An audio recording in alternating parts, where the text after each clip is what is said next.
আসসালামু আলাইকুম। আসার মিনি কিচেনে সকল বন্ধুদের স্বাগত জানিয়ে শুরু করছি। আজকে আমি নিয়ে এসেছি সজনে ডাঁটার একটা দুর্দান্ত স্বাদের রেসিপি। সম্পূর্ণ নিরামিষভাবে রেসিপিটা বানাবো।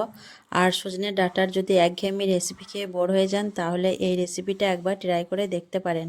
তো চলুন রেসিপিটি দেখে নেওয়া যাক।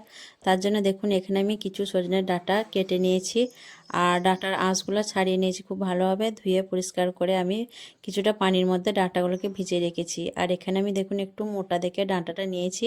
এই রেসিপিতে ডাঁটাটা একটু মোটা হলে খেতে খুবই ভালো লাগে। তো চলুন এখন রান্নার দিকে যাওয়া যাক। রান্নার জন্য আমি গ্যাস অন করে একটা কড়াই বসিয়ে দিয়েছি আর দিয়ে দিচ্ছি পরিমাণ মতো সর্ষের তেল। রান্নাটা অবশ্যই কিন্তু সর্ষের তেলেই করবেন। তেলটা গরম হয়ে আসলে এখানে আমি দিয়ে দিচ্ছি দুটো শুকনো লঙ্কা আমি ছিঁড়ে দিয়েছি, ফোড়নের জন্য দিয়ে দিলাম। আর দিয়ে দিচ্ছি খুব অল্প পরিমাণ কালো জিরে। তেমনি নাড়াচাড়া করে ফোড়নটাকে খুব ভালোভাবে ভেজে নেব।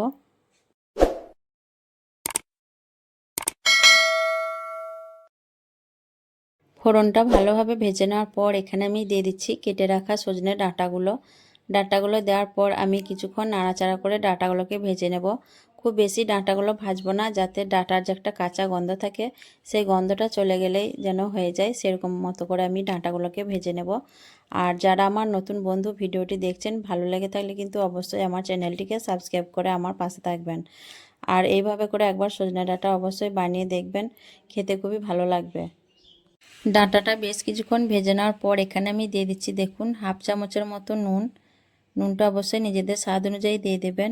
হাফ চামচের থেকে কম হলুদের গুঁড়ো, আর দিয়ে দিচ্ছি হাফ চামচের থেকে কম লঙ্কার গুঁড়ো। আমি একটু ঝাল করব, তার জন্য দিয়ে দিলাম। ঝালটা অবশ্যই নিজেদের পছন্দ অনুযায়ী দিয়ে দেবেন। আর দিয়ে দিলাম হাফ চামচের থেকে একটু কম জিরে গুঁড়ো। আমি আবারও নাড়াচাড়া করে ডাঁটা আর মশলাগুলোকে একসঙ্গে করে কিছুক্ষণ ভেজে নেব। এতে করে ডাঁটার মধ্যে ঝাল মশলাটা ভালোভাবে ঢুকে যাবে। আর ঝালটা অবশ্যই নিজেদের পছন্দ অনুযায়ী দেবেন। আমি একটু ঝাল করব, তার জন্য দুটো শুকনো লঙ্কা ব্যবহার করেছি আর কিছুটা গুঁড়ো লঙ্কা ব্যবহার করেছি। তেমনি নাড়াচাড়া করে কিছুক্ষণ মশলার সঙ্গে ডাঁটাগুলোকে ভেজে নেব। সজনে ডাঁটাগুলোকে আমি মশলার সঙ্গে কিছুক্ষণ কষিয়ে নিয়েছি। এখন আমি এর মধ্যে দিয়ে দেবো ডাঁটাগুলো সেদ্ধ হওয়ার জন্য 1 কাপ পানি। খুব বেশি পানি ব্যবহার করব না, শুধুমাত্র ডাঁটাগুলো সেদ্ধ হওয়ার জন্য 1 কাপ পানি আমি দিয়ে দিলাম। তেমনি নাড়াচাড়া করে খুব ভালোভাবে ঝোলের সঙ্গে ডাঁটাগুলোকে মিশিয়ে নিচ্ছি। ডাঁটাগুলোকে ভালোভাবে মিশে নেওয়ার পর আমি ঢাকনা ঢেকে দিয়ে 2 থেকে 3 মিনিটের মতো হতে দেব। 2-3 মিনিটের মতো রান্না করার পর আমি ফিরে এলাম, দিয়ে ঢাকনা খুলে নিচ্ছি। আর ঝোলটা দেখুন খুব ভালোভাবে ফুটে উঠেছে। আর আমি কিন্তু হাই ফ্লেমেই ঝোলটাকে ফুটিয়ে নিয়েছি 2-3 মিনিটের মতো। ভালোভাবে নাড়াচাড়া করার পর আমি আবারও ঢাকনা ঢেকে দিয়ে মিডিয়াম ফ্লেমে আমি 5 থেকে 7 মিনিটের মতো হতে দেবো, তাহলে ডাঁটাগুলো খুব ভালোভাবে সেদ্ধ হয়ে যাবে। আবারও আমি 5-7 মিনিটের মতো রান্না করার পর ফিরে এলাম, দিয়ে ঢাকনা খুলে নিচ্ছি। আর ঝোলটা দেখুন অনেকটাই কমে গেছে। এখন আমি একটু নাড়াচাড়া করে দেখে নেব ডাঁটাগুলো ভালোভাবে সেদ্ধ হয়েছে কিনা। ডাঁটাগুলো দেখুন ভালোভাবে সেদ্ধ হয়ে গেছে। এর থেকে আর বেশি সেদ্ধ করা যাবে না, এইভাবে করে ডাঁটাটাকে সেদ্ধ করে নিতে হবে। একটু নাড়াচাড়া করে নিয়ে তারপর দিয়ে দিচ্ছি সরষে আর পোস্ত বাটা। এখানে আমি 4 চামচে 1.5 চামচ পোস্ত আর 1 চামচ সাদা সরষে একসঙ্গে করে বেটে নিয়েছিলাম, সেটাই দিয়ে দিলাম। আর বাটিটা ধুয়ে অল্প পানি দিয়ে দিলাম। দিয়ে আমি গ্যাসটা হাইতে দিয়ে খুব ভালোভাবে নাড়াচাড়া করে সরষে আর পোস্ত মিশিয়ে নেব। আর এখন আমি হাই ফ্লেমে রান্না করব, যাতে এই ঝোলটা কমে যায়। ঝোলটা কিন্তু একদম শুকনো করে নেব। আর রান্নাটা এখন দেখেই আপনারা বুঝতে পেরে গেছেন আমি কি রান্না করলাম। এটা সজনে ডাঁটার নিরামিষ চচ্চড়ি রেসিপি, ঝাল করে সজনে ডাঁটার একদম নিরামিষ চচ্চড়ি রেসিপি। তো অনেকে এই রেসিপিটা খেতে পছন্দ করেন। যারা একঘেয়েমি রেসিপি খেয়ে বোর হয়ে গেছেন সজনে ডাঁটার, তারা কিন্তু একবার অবশ্যই এটা ট্রাই করে দেখতে পারেন। তারপর আমি এখানে দিয়ে দিচ্ছি দেখুন 4 চামচে 1 চামচ চিনি। যেহেতু নিরামিষ রেসিপি একটু চিনি দিলে খেতে খুবই ভালো লাগবে আর টেস্টটাও ব্যালেন্স হবে।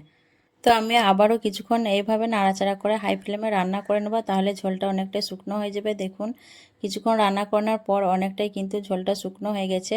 আর এরকম নিরামিষ ডাঁটা চচ্চড়ি কার কার খেতে ভালো লাগে অবশ্যই কমেন্টে জানাবেন।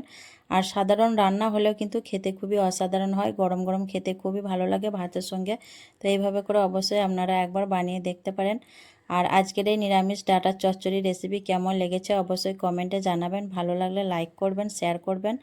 তো রান্নাটা আমার হয়ে এসছে, আমি এখন নামিয়ে নিয়ে তারপর আপনাদের পরিবেশন করে দেখিয়ে দেব। তো দেখুন নিরামিষ সজনে ডাঁটার চচ্চড়ি আমার তৈরি হয়ে গেছে। এখন পরিবেশন করে নিয়েছি গরম গরম। আর গরম গরম ভাতের সাথে খেতে কিন্তু অসাধারণ লাগে। এভাবে অবশ্যই একবার বানিয়ে দেখবেন আর আমাকে কমেন্টে জানাবেন খেতে কেমন লেগেছে। আমার কিন্তু খুবই ভালো লাগে। তো আজ এই পর্যন্তই, আসবো আবারও অন্য কোনো রেসিপি নিয়ে। সকলে ভালো থাকবেন, সুস্থ থাকবেন। আর ভালো লেগে থাকলে অবশ্যই আমার চ্যানেলটিকে সাবস্ক্রাইব করে আমার পাশে থাকবেন। আল্লাহ হাফেজ।